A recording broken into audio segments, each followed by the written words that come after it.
Hi, everyone. So a couple of years ago, I was working at a small startup. We had our application written in Scala, and there was enough issues with it that we decided to completely overhaul our architecture. But we wanted to do it right. We were going to be functional. We added Scala Z. We added the state monad. It was going to be beautiful until we started seeing Stack Overflow errors. And this was just in testing. We hadn't even deployed it to production yet. So my coworker says, let's just trampoline it and add the free monad. And this is me being confused why he said that. This was the first time I had even heard of the free monad, and I didn't know what my coworker meant or why he intended it to solve our problems. And then a couple years later, I was at a different company in a different Scala code base, and there was one application there that no one ever wanted to touch. And I looked at the code and understood why. We were using free monads to do all of our data store operations in this one code base. The function of the application was really simple, but the code made it look really complicated. This might sound familiar. So small changes in that project took a long time, and I wanted to understand if I was justified in being annoyed with that application, so decided to figure out what the heck a free monad is so you don't have to. My name is Kelley Robinson. I'm a data and infrastructure engineer at a company in San Francisco called ShareThrough, and today I'm going to talk to you about why the free monad isn't free. So before we talk about why it's not free, I promised to tell you what a free monad is, and in order to do that, we are going to do a brief introduction to monoids, functors, and monads. We'll talk about the free version of those data structures, and then talk about why people might want to use these, and maybe why you shouldn't. And then, if you're not going to use the free monad, what are the alternatives available to you? And finally, we'll wrap up by talking about some of the things that people are actually using this for in the real world. This presentation has a lot of code. It's all available on my GitHub for you to reference later if you're interested, want to play around with it later. It's all there for you. So you've probably heard monads are burritos, monads are just monoids in the category of endofunctor. What does that mean? We're not really going to get into that, but we are going to use monoids and functors to build up our understanding of monads. So let's start with monoids. Monoids are some type that has a couple of methods and properties that it follows. Methods, it has an append type that's going to take two of any type, put it together, and create one of that type. And then some method, usually called identity, that's a value that's a no-op, or empty. So again, two of one type coming together to create a single instance of the type. That's a monoid. And we talked about the properties. This identity value, it's going to be a no-op. It's going to have an empty value to it so that it doesn't do anything when used with the append method. And then associativity is just a way to say that the grouping of the append methods isn't going to matter. Buzz Lightyear's right. There are monoids everywhere. We can look at a couple examples. String concatenation, great example of a monoid. You can take two strings and put them together and you have another string. And then the identity, the no-op value there in that case is just an empty string. We can look at a couple examples with integers. Integer addition, great example of a monoid. You can take two integers, put them together, and create another integer. And then in order for the identity value to have no effect, we set its value to 0. Another example with integers, integer multiplication. Again, you just use a different method to do the append. In this case, you're going to multiply two things together. And then in order for the identity value to have no effect, we set its value to 1. So there you have it, monoids everywhere. So far, these are pretty standard to most every programming language, and I'm sure you can think of others that you use in Scala or other programming languages that you work with. We can look at a slightly more complicated example. Function composition, great example of a monoid. Here, the append method is going to take two functions and compose them. So you take some function from A to B and a function from B to C and put them together and get a function from A to C. And then the identity method there is going to be a function that's still a no-op. So you take a function from A to A. It's not going to do anything. So you might have noticed that I commented out the extend there, and that's because this doesn't quite compile in Scala if you instantiate it. But that's okay. These are just ideas that the language is using to implement. And so we just want to show that this is a monoid for a given shape. And that shape is a function from one type to another type. And even though those types are different, they can be anything in Scala, It's always going to follow that pattern, that shape. And that brings us to functors. So functors are going to be some family of types that has implemented the map method. And so that map method is going to apply a function to every value in the collection, depending on how you've defined it, and then return a new collection, a new instance of that collection. So functors also have a couple of properties that they follow. You have some identity property like you saw with monads or monoids, and that's going to still be a no-op value that when it's used with the map method. And then composition, which is another way to say the grouping doesn't matter. You can have one giant map or a bunch of maps in a row, and that's not going to influence the end result. So we can look at an example of this using Scala's built-in option type. We've redefined that here, and then you can explicitly make that a functor by defining the map method. And here we just pattern match on the option, and then in the sum case, wrap it in another sum and apply the function. And then we can test the properties apply. I'm using Scala test and funspec here to test this. And we explicitly define the identity property and say that if we give that to the map function, it's going to not affect the input result, that the input and the output are going to be the same. Similarly, we can do that with a composition. And this is what I was talking about with the grouping doesn't matter. You can create one big map function, so that's the F and then G and then H.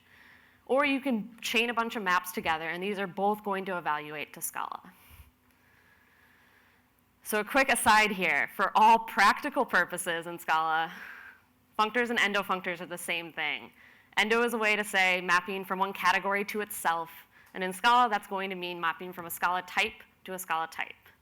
So when you hear that word, just think functors. You don't have to think anything fancy. And that brings us to monads. So I really like this term from a Stack Overflow post that says the term monad is a bit vacuous if you're not a mathematician. An alternative term is computation builder. And this helps my argument. You don't have to be a mathematician to understand this stuff. So let's look at the definition of monads using Scala. So a monad is going to be some collection that has a couple of methods on it. It's a container, a context. It has this method pure that's going to lift some value into that context, and a flat map that's going to map like we saw with functors, and then flatten that context. It's going to, yeah, like I said, flatten the context. And so we can show how monads work by building on our option example. So here we define the pure method to just wrap the value in a sum.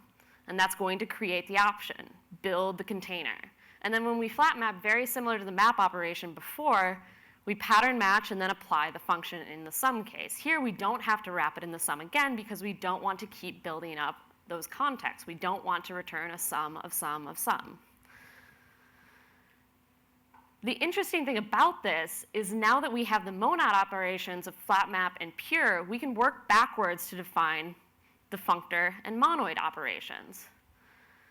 So once you have pure and flat map, you can define map. More explicitly, I've shown how you do that using those two methods, so you don't have to redefine this for every monad that you make.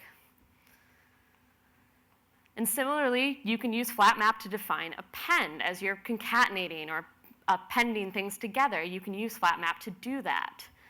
And I've been explicit about how we did this here. We're evaluating the functions in order to come out with a third new function that's going to return something from A to a context of C.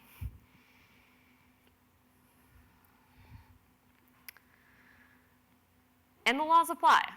We still have this no-op value for identity, and we're still going to follow the composition property where we say the grouping of the flat maps isn't going to matter.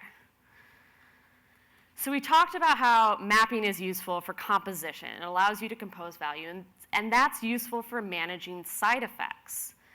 Monads make side effects explicit. And we see this everywhere in our programs. You can think of things like lists and options and futures. And like I said, the value in a context is why monads are so useful. It's because we don't want to end up with that nested context in the end of our programs. We don't want the sum of sum of sum. We just want sum or none in the end. So we can extend functor for the monad definition, but we can't extend monoid for similar reasons. This doesn't quite compile in Scala. But we want to extend it for a function shape. And I mentioned that function shape so that we can show that for the value in a context we keep talking about. And all of these methods are going to be using that shape, even though they're using different types. And I mentioned that so that we can look at the similarities between function composition and monads. Monads are going to take the function to the value in a context, while the function composition example was a monoid for just the function. And so a monad is a monoid when it uses that type in that shape. Okay, brief explanation of monads. That was probably overview for some of you, but it's useful so that now we can talk about the free versions of these constructs. But before we talk about free, it's useful to know what we mean when we say free. So we mean free to be interpreted in any way. We mean free to use in the sense of unrestricted and not zero cost. Or, if you're a fan of Richard Stallman, we mean free as in freedom, not free as in beer, similar to the free software principles. So there it is already. The free monad isn't free. But we're still going to explain what it is, and we're going to do that by starting with free monoids. So a quick refresh, monoids, they have some method that's going to append two of itself together. So what makes a monoid free? Well, we want it to be free from interpretation. And we can't lose any data when we're doing that append step. So that's pretty vague. So let's look at an example. Concatenating a list is a good example of a free monoid. You can see here that we're just shoving data together. There's no interpretation about what we're doing it. When we're concatenating two lists, we just put them together and then leave it. And it's important that we define this with the generic type A. We don't know what the underlying data is. It could be anything. It could be strings or ints or other complex types. And that means that the only operations we can do on this are the monoid operations, and that's what keeps it free from interpretation. In contrast, we can look at the integer addition example as something that's not free. We're losing input data on the append step. We're putting two numbers together, and we don't know what the input was once we produce the result. There's a special algebra that's happening here that's very specific to that type. The explicit type interpretation is what makes this not free. So now we can talk about free monads. Like we saw with free monoids, we don't want to lose any data when we're doing that flat map, that append step, when we're composing these together. And so that's going to mean that we can't evaluate any functions as we're doing this. Before, when we talked about this append step that we defined with our flat map, we were explicitly evaluating functions. And this isn't going to fly if we want it to be free. We're losing data in this step. This isn't a free append. So how do we build a free monad? The trick is to store up the data, store up the functions as you're building the structure. And you're going to build this syntax so that you can evaluate it later. So let's see what that looks like. We're going to define some trait free that's going to take a family of types and some generic type A. We'll add a class return. This is going to be used in our pure functions and to indicate that there's no more computation to be done. We'll add a class suspend. And this is going to suspend some computation on that container type until we're ready to process the data. And then we'll add a case flat map that's going to take an instance of free and a function from A to another instance of free. And this looks a lot like the flat map message signature, or method signature, which is going to help us out as we build up this structure, as we nest these together to store the data and save it for later. And finally, we'll add some methods to help with our computation and help building up this syntax so that we can use Scala's syntactic sugar. And we'll build up the types to store the syntax and the functions. But we're not going to evaluate anything. This is just free from interpretation. We're just storing these things for later, and we don't know what this is going to mean until we write some kind of evaluator at a later point. So let's look at an example of a free monad. We can build a free monad for actions on a to-do list. So we've defined a domain-specific language here, a DSL, a syntax, for doing actions on a to-do list. And while we've defined the language, we don't know what any of these mean yet. So we have things like creating a task and completing a task. And we'll add some operations that are going to lift that syntax into our free monad, suspend them until we're ready to evaluate. And again, this is free because we haven't done anything. We don't know what it means to do these tasks, or to create a task or complete a task. We're just creating this syntax. So let's see what this would look like in our program. So this is pretty cool. You can use a for comprehension now that you have the monad to chain operations together. And this might look familiar to code in your code base. You're chaining using for comprehensions, flat mapping over structures. But the difference here is that nothing has actually happened yet. Even though we say new task, go to Scala days, we haven't done anything with that data. We've just built up the free monad structure so that we can evaluate it later. More explicitly, we can expand this into its explicit types. And this is where those data structures we defined earlier are going to come in handy. We built up this large data structure with all of the information that we're using so that we can evaluate it later. Again, we're shoving the data together as we chain it. We're not evaluating anything. We're saving it for later. No operations have been defined on this. And that's why it's free. So, why would anyone do this? There are a couple reasons. First, delaying evaluation means deferring side effects. You're going to compose functions without computing them. And that syntax tree that we defined, the DSL for the to-do list, that means that we can use multiple interpretations of the data. We can build multiple interpreters to interpret that DSL. It's like if I wrote out a list of instructions and handed it to multiple people in this room, it'd probably get interpreted a bit differently by each person. We want to program those interpretations and use multiple of them for our programs. And then when we talk about stack safety, if you imagine some function like this, and I'll leave it up to you to imagine what the do something functions do in this example. They could throw a side effect or be some kind of recursive function. But in the course of your programs, it's going to look something like this. Every function in the monadic context is going to get added to the stack. So remember my coworker? Let's just trampoline it and add the free monad. When we talk about trampolining, we talk about expressing all of the control flow, all of the function passing, all of those chain functions, expressing those in a loop instead of putting additional functions on the stack. The free monad uses trampolining in its evaluation. This is also what the Scala compiler does when it optimizes tail recursive functions. We're exchanging stack for heap. And that's what trampolining in the free monad come down to. We built up that giant data structure to store all of our functions. That's the heap that we're using, instead of putting all of those functions on the stack.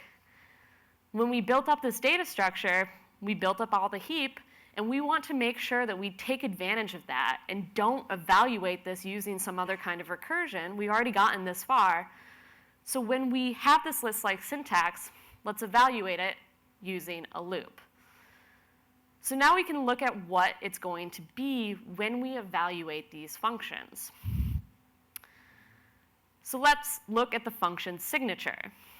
This run free function is going to be what we use to take a free monad and get the evaluation out of it. This is what's going to handle the side effects. This is what's going to do that interpretation. Use your interpreter. And so we'll take some input of your free monad and some transformer that's going to take an input functor and turn it into a new functor. And that's why it's going to be called a functor transformer. And then we have this implicit condition that the transformed functor is also a monad.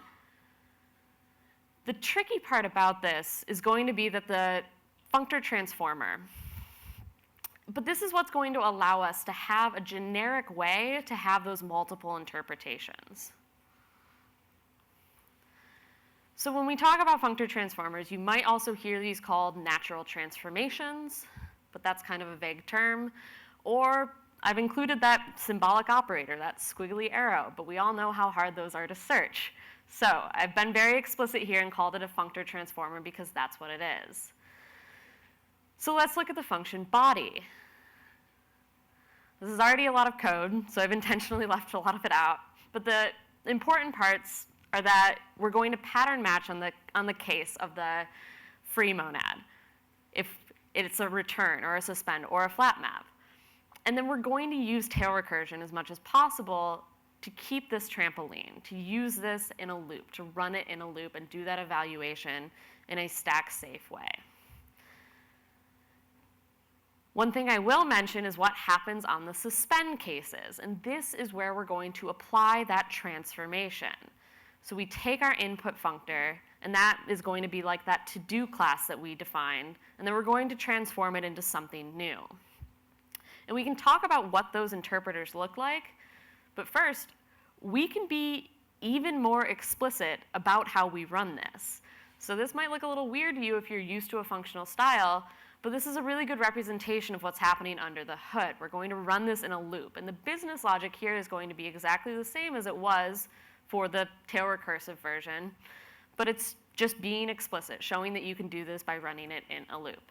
So when we evaluate, we want to apply the transformation on the suspend case, and we want to make sure that we use trampolining and run things in a loop for stack safety. So now we can go back and look at what it will be like to write an interpreter. What is this functor transformer going to look like? And let's see what it's going to look like for our to-do list. So let's write one that we can use to test. I've created a trivial context here, that id type, because we don't care what the output is. And then this test evaluator is going to take a mutable map in place of whatever data store you're using for your production. And then that apply method is what's going to build the transformer. It's going to take our to-do list and turn it into that id context, that trivial context we created. So in the body of that apply function, it's going to look something like this. So this is why the DSL was useful, because in the end, you're going to end up pattern matching on all of those cases that you had defined. So now is when you say what it actually means to do when you have a new task. In this case, we're adding it to the map. When we're completing a task, we're doing something different. We're performing actions based on what the syntax tells us to do and building up that model. And then this is how you run it. You give your list of to-dos to the run free function and then feed it the evaluator that you want to use. And here we can confirm that our expected output is indeed what we produce. But this test might be shadowing business logic. We've included some Boolean logic there. So we can write an even different type of test interpreter. So this action test evaluator is going to build up a list of the expected actions. This is going to be the event source version of our test, if you will. This is also going to test the order of the actions in which they occur. Very similarly, in the body of that function, it's still going to pattern match on the different types, but instead now it's just going to append those to the actions list so that we can test the expected order of the actions that we want to see. And here we have a list that we return, and we can test that those are the same thing. And this is useful because your production interpreters in this case are probably going to be doing database writes or something else with side effects. And the useful thing about having multiple interpreters is that you can do one thing in production that has side effects and then suppress those side effects in your test evaluator and still have an ability to test things without using any kind of mocks. So let's look at an example of the production interpreter. Here we've written it to transform to an option. It's not the same as that id type that we defined for the test, and it's probably not going to be. That's why it's useful that we wrote this in a generic way. And it's also important that the transform type is a monad, because as you see here, we'll return a sum if the DB write succeeds and a none if it fails. And because it's a monad, we can stop the execution in the chain if something fails. If something returns to none, we're not going to keep doing execution on that chain. So again, reasons people do this. You want to defer side effects, and that's for things like you would be doing in production, in queuing messages, asynchronous HTTP requests, or database writes. And then in test, you can suppress those, or maybe you have a need for multiple production interpreters. And then we talked about stack safety and deferring side effects and all of that. The other reason that a lot of people use the free monad or want to or talk about it is simply because they can. It's a neat solution, but that's the problem with Scala. A lot of times you find these neat solutions, and there's usually an easier way. There's this excellent talk from Jessica Kerr at last year's Scala Exchange called Blue Sky Scala, where she talks about the meat of our business logic in our applications. That's somewhere between the green grass, the easy stuff, and outer space, the complicated stuff. The free monad isn't free because it falls into that outer space category. Its applications are impressive and effective, but the path to get there is complicated and broken. Composition is really good, but the boilerplate, that DSL that we had to build up for our to-do list example, that's going to get really expensive really fast. We had 3 actions that we defined for our toy example, but in production, that might not be manageable. Because what you're going to have to do is take any implicit action in your code and suddenly codify that, make it explicit, create a data type that's going to represent that action. And so you're not only going to have a lot of boilerplate that you're using to build up those expectations, but then your interpreters are going to be huge too, because you're going to have to pattern match on all of these different cases. And then you can talk about the learning curve for this. It's really easy to be frustrated for not understanding what monads or free monads are. And that's not because they're explicitly complicated, but because a lot of the explanations out there are in the wrong context. They assume that you're a category theorist or a Haskell programmer. I shouldn't have to go learn you a Haskell for a great good to be a competent Scala developer. And that makes including things like this in your code bases pretty hard to maintain. We want to stay in the blue sky. We can take an airplane to get from point A to point B. A rocket ship is too expensive. So if you're not going to use the free monad, what are the alternatives available to you? So first, we want to know our domain. I'm not saying that we can't use this, but just to be mindful about the situations and applications that we do use these constructs. This is programming. It's all about trade-offs, and that's going to be dependent on your domain. So know your domain. Scala is extremely powerful. There's a lot of ways that you can write your Scala code. A lot of people think of Scala as some functional spectrum from Java to Haskell and how functional your code base is. Know the expertise of your team. A lot of my current team came from Java, so we're somewhat centered on this spectrum. We definitely make use of a functional style, but we're more likely to hire ex-Ruby or ex-Java developers than we are ex-Haskell or even ex-Scala developers. And that makes the maintenance costs of super functional style projects kind of annoying. So if you are doing greenfield, ask yourself, is this something your coworkers are going to be able to help you maintain? Do you have the time and the tooling for these abstractions? And is it necessary for your business logic?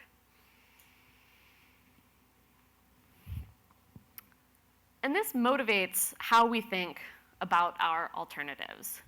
So if your code base is very object-driven and imperative, it's a lot easier for me to suggest that you use loops to maintain stack safety. But that can be hard if you're highly invested in functional paradigms, and that's why things like the free monad came into existence. If you have a code base that's heavily reliant on flat maps, it might be easier for you to add something like this than it would be to tell you to just use a loop. But keep in mind, looping can be better. If you ever look at the Scala standard library, a lot of the operations on collections there are built using a lot of vars and canned build froms. It turns out looping and mutating state is more efficient, and that's why the Scala standard library has optimized this for us. This is ugly, but it's a good extraction, and I'm grateful because now we don't have to think about it. So a side note, Runar speaks a lot about free monads, talks a lot about them, writes a lot about them in Scala, and it's really useful stuff, and it was useful for me preparing this presentation. But in a lot of his presentations too, he'll preface it by saying, this stuff is just for fun.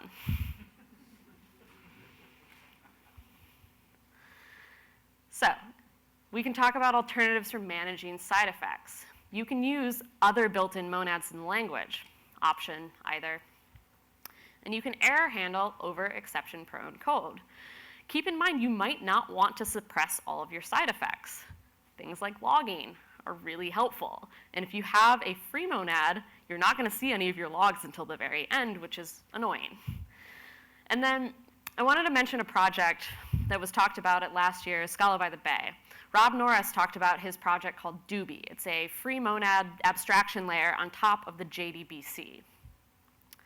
It allows you to chain operations together using JDBC code. So his argument is that there's too many problems with code like this. He talks about the result set as a lifetime managed object. You could leak it by assigning it to a var. And then the operations on the result set, they cause side effects. They might throw exceptions. It's not safe. And that's all true, but the only way to deal with it is not to use free monads. There's other ways. First, don't assign result sets to vars.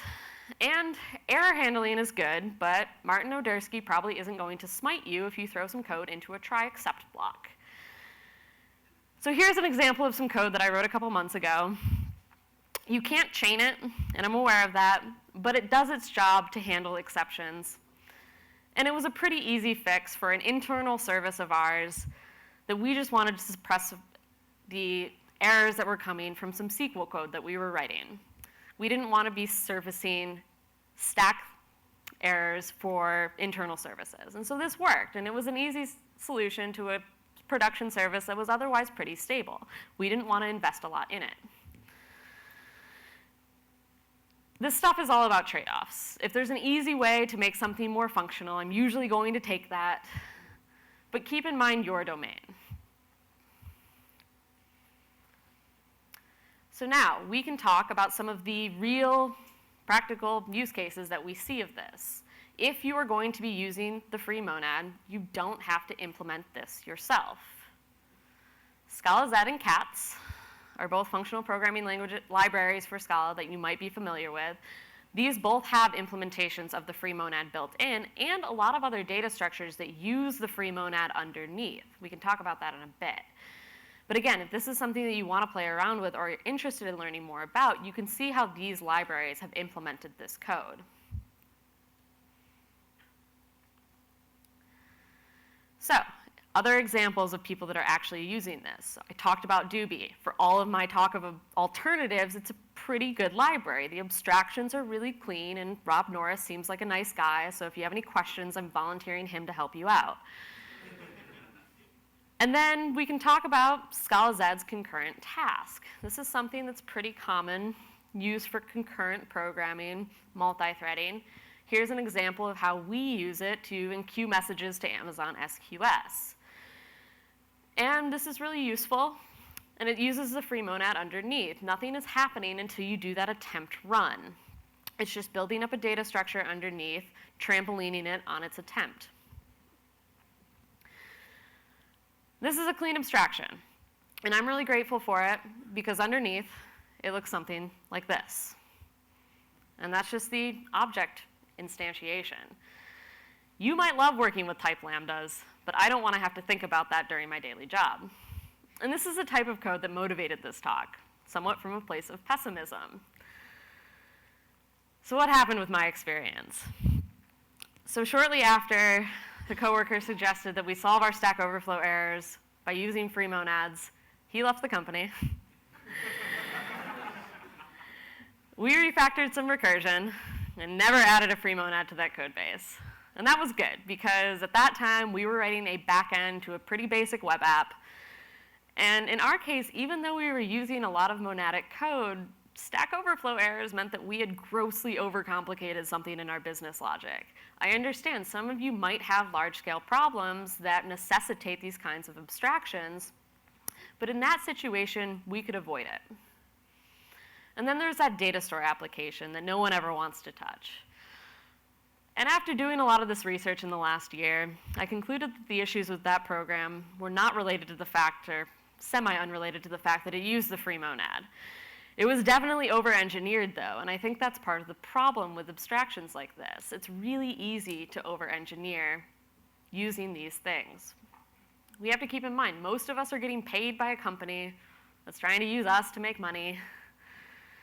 And like I said, I bet a lot of us don't have these large-scale problems that necessitate these kinds of abstractions. So again, know your domain. After talking to a lot of people about the free monad, I'm still not convinced it's the best solution. You do find this in production in certain circumstances, but it's mostly abstracted away in library code, and that's okay.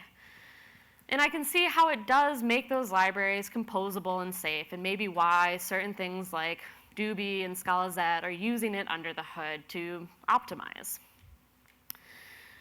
If you're a fan of the free monad, let's talk. I'd love to hear how you're using it. Just last week, Chris Myers gave a talk at FlatMap Oslo. Was anyone there? Maybe. So I would like to see that talk and see how his team has used it, because he said it's make his novice teams productive. I don't know if I buy that, but I'm interested to see what he said. It all comes down to the fact that we have to be judicious in our use of these abstractions. Just because we can doesn't mean we should. This comes down to that principle of least power that Martin Odersky was talking about at the keynote last night. We want to make sure that we use the least powerful solution. The free monad is definitely not that. Sometimes it's okay to trade the most functional style for both the sanity of your code and the sanity of your team. I used to think the free monad was pretty awful. I don't think that's true anymore.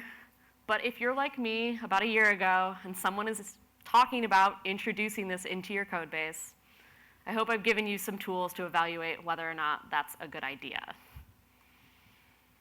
Once again, my name's Kelley Robinson. Here's my contact information, and thank you for listening.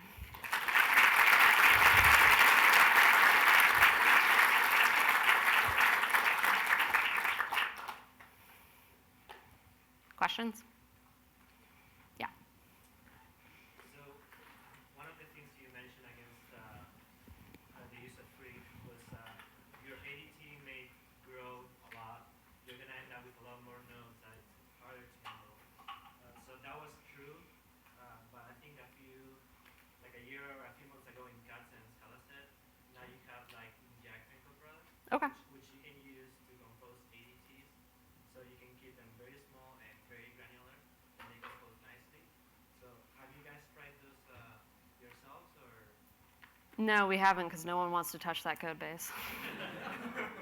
But that's good to know. It's useful, because these things are always being developed, and we want to use them, and that's why the libraries are making these abstractions more useful, and so that's great to know that. And also, did you guys write your own implementation of like the natural transformation with the tail recursion, or do you use natural transformation from Cats or Scala set?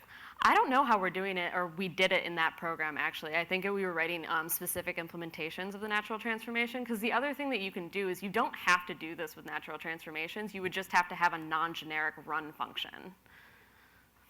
And the last thing is, like, I disagree with the piece of where you mentioned your coworkers are going from Java or something. It's like, in our experience, like having this type of constructs in the code base actually motivates people to learn more. So we get the opposite reaction. Like we see people leaving when we try to oversimplify things, and we're not using the right abstractions.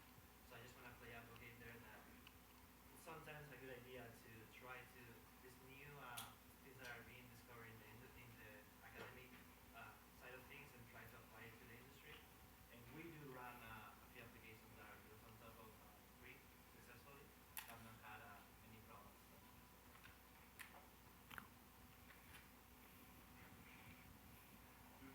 First, let me thank you for I think, the clearest explanation of these concepts that I've ever seen. It was High praise.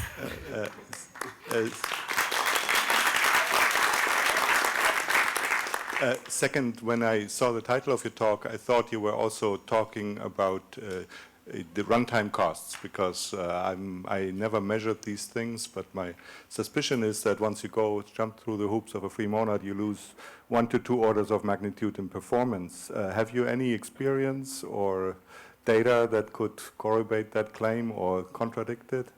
So I was wondering about that too, and it wasn't something that I got around to, but it was something that I was interested in seeing if we wrote similar code using like the JDBC and then the Doobie implementation. And I think it would depend on how the implementation was run. I mean, like I mentioned, the Scala standard library optimizes a lot of this using loops, and so some of it might be faster, but no, I don't have the data for that. Okay, I guess if you deal with database code, it probably wouldn't matter. It would have to be something compute intensive. Yeah. Yeah.